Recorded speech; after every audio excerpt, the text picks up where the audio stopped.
इस वक्त जो सूरत हाल है वो ये है कि नई ईस्वी साल का आगाज हो चुका है।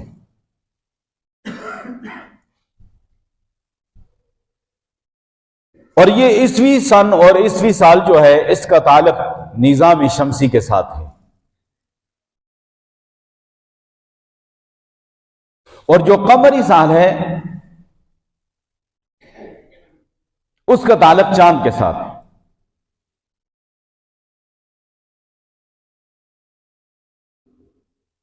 अब देखिए तो ईस्वी सन का आगाज तो बहुत पहले हो चुका था, और 571 ईस्वी में अल्लाह के प्यारे महबूब सल्लल्लाहु अलैहि वसल्लम पैदा हुए हैं। आपकी विलादत बासआदत है। उसके बाद आपकी मुबारक जिंदगी गुजरी है, प्यारे महबूब सल्लल्लाहु अलैहि वसल्लम के सहाबा की मुबारक जिंदगी गुजरी है। हमें कोई हवाला नहीं मिलता कि आप सल्लल्लाहु अलैहि वसल्लम ने इस सन के हवाले से कुछ फरमाया, या इस सन और इस तारीख को या इस कैलेंडर को अपनाया, या आपके सहाबा ने अपनाया। हमें कोई तारीख नहीं मिलती।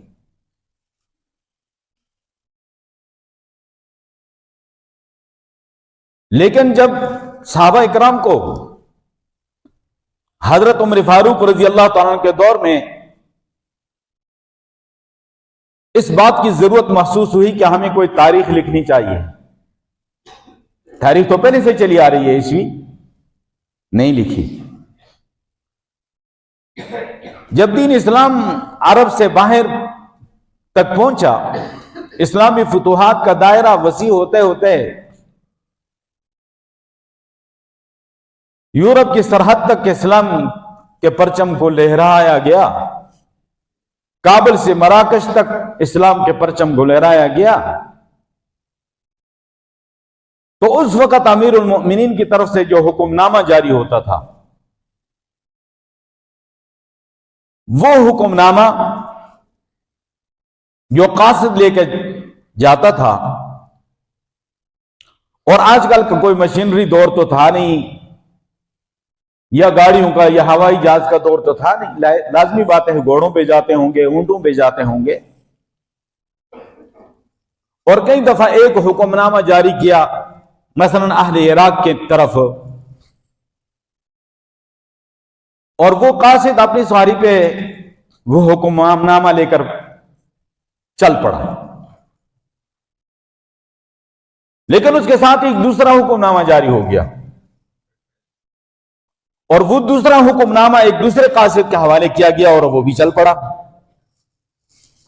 अब इत्तेफाक ये हुआ कि ये दोनों हुक्मनामे लेकर एक कासिद चल पड़ा है अमीरुल मोमिनीन की तरफ से, और जो पहला कासिद था जिस हुक्मनामे को लेकर चल पड़ा था,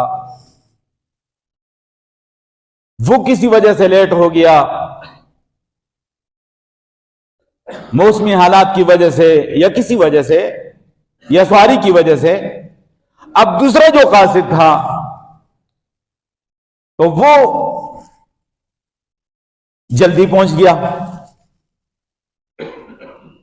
अब वहां के जो गवर्नर होते या वहां के जो फरमानरवा होते, तो उनको ये हुक्मनामा पहुंचता है, साथ ही जो पहला हुक्मनामा जारी हुआ था वो कासिद भी पहुंच जाते हैं। हजरत अबू मूसा अशअरी रजी अल्लाह तआला अन्हु इराक के गवर्नर थे, तो इस तरह का मामला पेश आया। अब वो देख रहे थे कि पहला कौन सा हुक्मनामा है और बाद का कौन सा हुक्मनामा है। उन्होंने फौरन अमीरुल मोमिनीन की तरफ उसी कासिद के हाथ एक पैगाम भेज दिया कि जब अमीरुल मोमिनीन की तरफ से कुछ अहकामात और हुक्मनामे जारी होते हैं, उसमें चूंकि कोई तारीख नहीं होती है। ये जो बात मैं कर रहा हूं इसका एक सबूत भी है कि हवाला भी है कि ये जो मौजूदा ईस्वी सन है उस वक्त भी था, इसको उन्होंने इस्तेमाल नहीं किया। ये इस बात का सबूत है। अगर इस तारीख को इस्तेमाल किया होता तो इस बात की जरूरत पेश ना आती। अब हजरत अबू मूसा अशअरी रजी अल्लाह तआला अन्हु का हुक्म जो है, खत और वो दरखास्त पहुंची अमीरुल मोमिनीन की तरफ, तो उन्होंने फौरन अजिल्ला असहाब इकरम को जमा किया और उसके बाद मशवरा लिया कि हम मुसलमानों का कोई इस्लामी कैलेंडर, कोई इस्लामी तारीख होनी चाहिए और उसका आगाज कब से हो। अजिल्ला साहब इकराम की मौजूदगी में यह मशवरा हुआ। किसी ने क्या कहा कि प्यारे महबूब सल्लल्लाहु अलैहि वसल्लम की विलादत बासआदत से इस इस्लामी कैलेंडर का और इस्लामी तारीख का आगाज होना चाहिए। फिर कुछ ने कहा कि दूसरी कौमों के साथ तशबीह हो जाएगी और वो भी किसी के पैदाश पे या किसी की वफात पे किसी तारीख का आगाज करते हैं, जिस तरह सन ईस्वी है। फिर बाद ने कहा कि प्यारे महबूब सल्लल्लाहु अलैहि वसल्लम को अल्लाह ने जब नबूवत से सरफराज फरमाया, उस वक्त से इस्लामी तारीख और कैलेंडर का आगाज होना चाहिए। फिर कुछ सहाबा इकराम ने राय दी कि नहीं, प्यारे महबूब सल्लल्लाहु अलैहि वसल्लम ने मक्का मुकरमा से मदीना तैयबा की तरफ जब हिजरत फरमाई और यह इस्लामी तारीख का एक बहुत बड़ा वाकया है और इस्लामी तारीख की एक बहुत बड़ी हिजरत है, और इसी के नतीजे में मुसलमानों को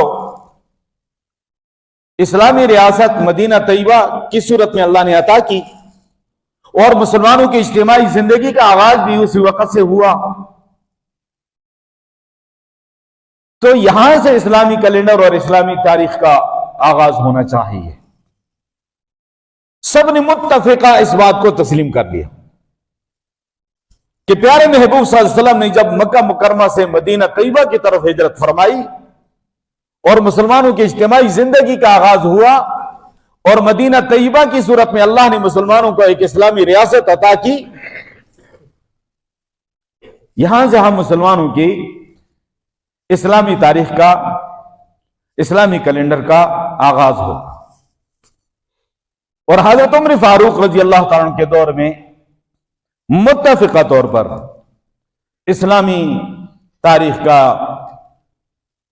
ये हिजरी साल का आगाज हिजरत से हुआ और वो सिलसिला अब तक चलता है। अरबों में इसका बड़ा एहतमाम है और वो सबसे पहले इस्लामी तारीख लिखते हैं, उसके बाद दूसरी तारीख लिखते हैं। जिस तरह हम पहले ईस्वी तारीख लिखते हैं और शायद तो नाज़र बहुत कम लोग होंगे जो हिजरी तारीख भी साथ लिख देते होंगे, लेकिन वो बाद में लिखेंगे, पहले नहीं लिखेंगे। और यही वजह है कि आज ईस्वी सन जो है उसके बारे में या उसके महीने के बारे में या उसकी तारीख के बारे में सबको पता होता है, लेकिन इस्लामी हिजरी कमरी तारीख जो है उसके बारे में अक्सर लोगों को पता नहीं होता है। मैं एक वैसे मिसाल देता हूं, आप सब मौजूद हैं कि अभी मैं आपसे पूछूंगा आज रजब की कौन सी तारीख है, तो शायद कुछ लोगों को पता होगा, अक्सर को पता नहीं होगा। लेकिन मैं पूछूं कि जनाब अली जनवरी की कौन सी तारीख है, तो सारे कहेंगे जी आज 2 तारीख है।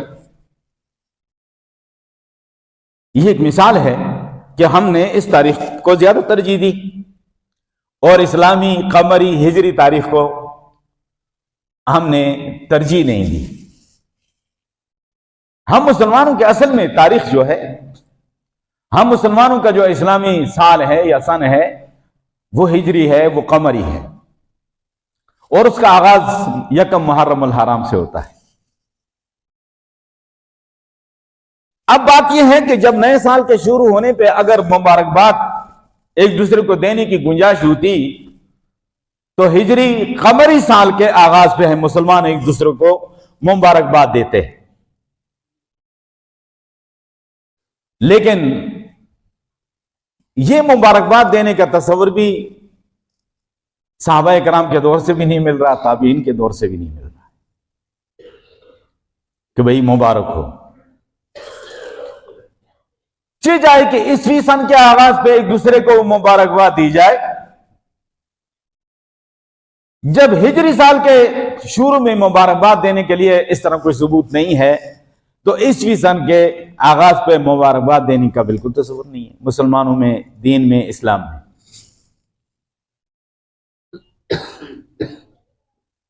अब एक बात ये ज़हन में रखें कि अल्लाह तबारक व तआला ने बहुत सारे दीनी अहकामात को कमरी, हिजरी साल के साथ जोड़ा है, दूसरे लफ्जों में चांद के साथ जोड़ा है।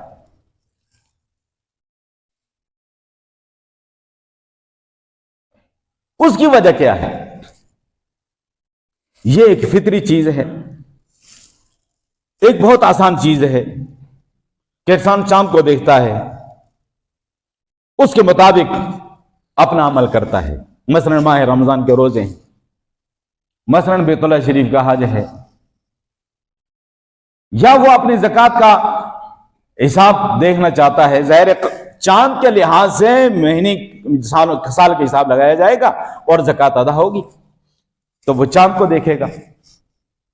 या कोई तलाक की इद्दत है या इद्दत वफात है कि जिस खातून का शोहर फौत हो जाए तो 4 माह 10 दिन उसको इद्दत बैठना होता है, ये फर्ज है, तो वो चांद के साथ उसका ताल्लुक है। तो अल्लाह ताला ने अहकामात को चांद के साथ जोड़ा है। और बहुत सारे अहकामात हैं जो निजाम शमसी के साथ भी अल्लाह ने जोड़ा है। मसलन तुलू आफ्ताब है, गुरूब आफ्ताब है, उसमें हमारे नमाज के औकात हैं। रमजान के रोजों के इफ्तार का जो सिलसिला है वो गुरूब आफ्ताब के साथ होता है, और तुलू सुबह सादिक के साथ ही सहरी का टाइम खत्म हो जाता है, रोजा शुरू हो जाता है। नमाजों के औकात वो निजाम शमसी के साथ हैं कि मसलन फजर आपने किस टाइम पढ़नी है, और सूरज के तुलू होने से सूरज कितनी डिग्री पे होगा कि आपने फजर उस वक्त तक पढ़ लेनी है। तकरीबन सूरज के तुलू होने से सूरज 18 डिग्री पे होगा तो आप फजर की नमाज पढ़ सकते। उसके बाद से फिर सूरज के गुरूब से पहले पहले आप नमाज फजर पढ़ सकते हैं। सूरज के गुरूब का टाइम शुरू होगा तो आप फजर की नमाज नहीं पढ़ेंगे, बल्कि कोई नमाज नहीं पढ़ेंगे। ये 3 औकात हैं जिनमें सजदा आप नहीं कर सकते। तुलू सूरज का टाइम, जवाल का टाइम और गुरूब का टाइम। जो सूरज की पुजारी कौम थी वो सूरज की पूजा करते थे। जब सूरज तुलू होता था तो वो कहते थे हमारा माबूद, हमारा देवता तुलू हो गया, तो वो उसको सजदा करते थे। जब जवाल का टाइम होता तो वो कहते हैं हमारे माबूद, हमारे देवता जो है इंतहाई उरूज पे पहुंच चुका है, फिर सजदा करते थे। फिर जवाल का टाइम शुरू हो जाता। फिर गुरूब होता तो फिर अलविदाई सजदा करते थे कि अब हमारा देवता गुरूब हो रहा है। इस टॉपिक पे गुफ्तगू करने की जरूरत है, लेकिन अब टाइम नहीं कि इंसानियत को शऊर उस वक्त मिला जब अल्लाह के प्यारे महबूब सल्लल्लाहु अलैहि वसल्लम दुनिया में तशरीफ ले आए। मजमूई लिहाज से इस कायनात की उम्र लाखों साल है, लेकिन इंसानियत के अंदर जुमूद की कैफियत तारीख। और इंसान कोई सूरज की पूजा कर रहा है, कोई चांद की पूजा कर रहा है, कोई सितारों की पूजा कर रहा है। लेकिन ये जो 14,500 साल गुजरे हैं, प्यारे महबूब सल्लल्लाहु अलैहि वसल्लम की आमद हुई, बेअसत हुई, इंसानियत को शऊर मिला। अल्लाह ने प्यारे महबूब सल्लल्लाहु अलैहि वसल्लम की उंगली मुबारक के इशारे से चांद के 2 टुकड़े करा के दिखा दिया कि ये माबूद नहीं है, मखलूक है। प्यारे महबूब सल्लल्लाहु अलैहि वसल्लम को अल्लाह ने अर्शों पे बुला के बता दिया कि सितारों से आगे जहां और भी है। और फिर इंसानियत का दिमाग खुला, फिर इंसानियत इसके बारे में सोचा।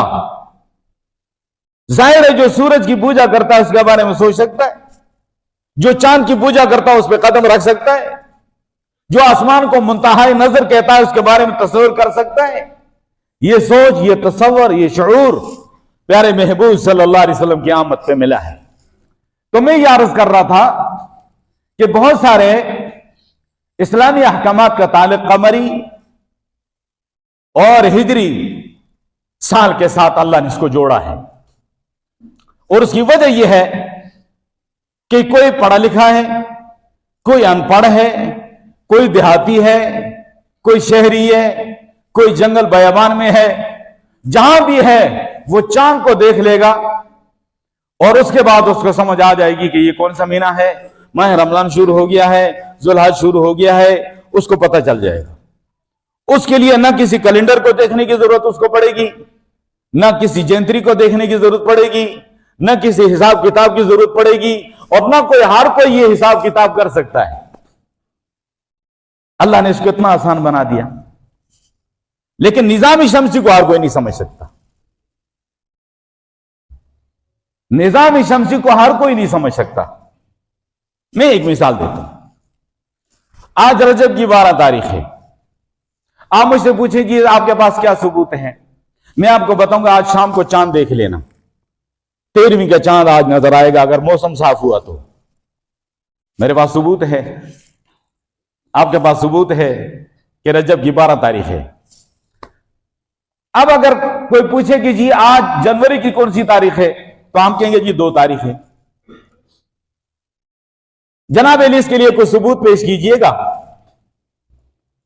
मेरे पास क्या सबूत है? मैं या कैलेंडर देखूंगा या जयंत्री देखूंगा, या फिर ज्यादा से ज्यादा ये कहूंगा जी गिरेने वाले जो हैं वो ये कह रहे हैं कि आज जनवरी की 2 तारीख है, तो आप उठ के कहेंगे मौली साहब वो यूरोप वाले जो हैं वो तो कहते हैं खुदा 3 है, तुम 3 खुदाओं को भी तस्लीम कर लोगे, उनकी हर बात को तस्लीम करोगे।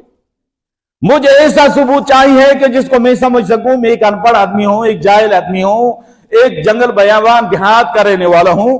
मुझे ऐसा सबूत चाहिए जिसको मैं समझ सकूं कि आज जनवरी की 2 तारीख है। कोई नहीं। लेकिन रजब की 12 तारीख है तो मेरे पास, आपके पास सबूत है। इसलिए अल्लाह ने इस निजाम को, बहुत सारे इस्लामी अहकामात को इस निजाम के साथ जोड़ा जो कमरी है, जो हिजरी है। तो बहरहाल ये 2026 का आगाज हुआ।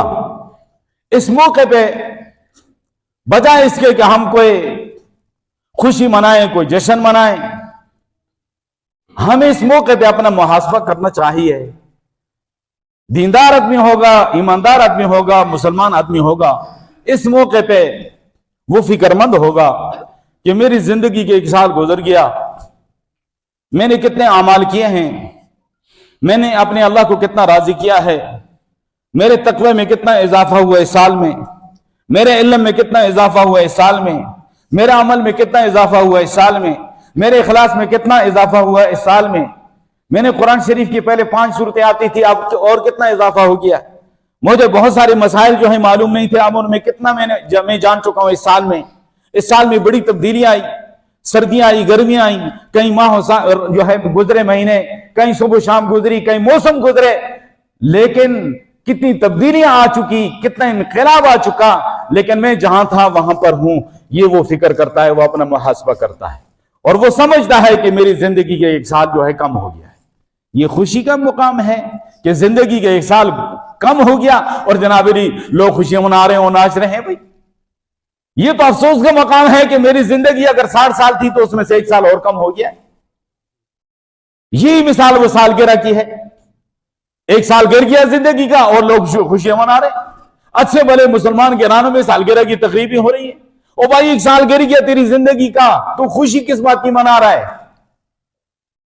लेकिन हमने यूरोप के कदम पे कदम रख के, यहूद और नसारा के तरीके को अपनाते हुए ये सारा कुछ कर रहे हैं।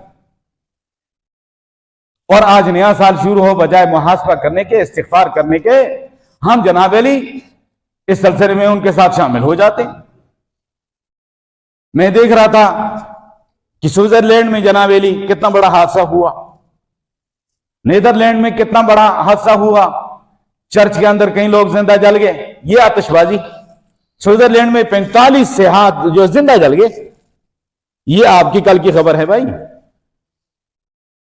तो बात असल ये है कि भाई ये आतिशबाजी और ये ज़लज़ले ये मुसलमानों का तरीका नहीं है, ये गैरों का तरीका है। मुसलमान ऐसे मौके पे अपने रब, अपने अल्लाह को राजी करता है, अपना मुहासबा करता है, इस्तिग़फ़ार करता है, जो कमी कोताही हुई है तो उस पर अल्लाह से माफी मांगता है और आइंदा के लिए वो समझता है कि मेरी जिंदगी के जो भी लम्हात बाकी हैं, जो भी माह साल का बाकी है, मैं इनको कीमती बना लूं, उसके लिए वो मनसूबाबंदी करता है, वो उसके लिए लाए अमल तय करता है, वो उसके लिए सोचता है कि मैं कौन सा ऐसा तरीका अपनाऊं कि मेरी जिंदगी और कीमती हो जाए। और मेरी जिंदगी कितनी बहारें गुजर चुकी हैं, ये वक्त गुजर रहा है और हम खुशी मना रहे हैं। मेरे बुजुर्ग बैठे हैं, सोचे उनका बचपन कहां गया, उनका लड़कपन कहां गया, उनकी जवानी कहां गई, अब बुढ़ापे की दहलीज पे हैं। कितना तेजी से वक्त गुजरा है, को पता चल रहा है भाई। तो ये खुशी का मुकाम नहीं है, ये इस्तिग़फ़ार करने का मुकाम है। अपना मुहासबा करने की जरूरत है मेरे भाइयों। न जाने आइंदा हमारी जिंदगी कितनी है कितनी नहीं। 2025 में हमारे साथ कितने लोग थे, आज नहीं। अब इस साल पता नहीं कितने लोग होंगे, कितने नहीं होंगे। हो रही है उम्र मिसली बर्फ कम, रफ्ता रफ्ता चुपके दम बदम। अल्लाह मुझे आपको अमल की तौफीक अता फरमाए और ये आने वाला साल अल्लाह हम सब के लिए, उम्मत मुस्लिमा के लिए, अहले गजा के लिए आफियत का, सलामती का साल बना दे। वाखिर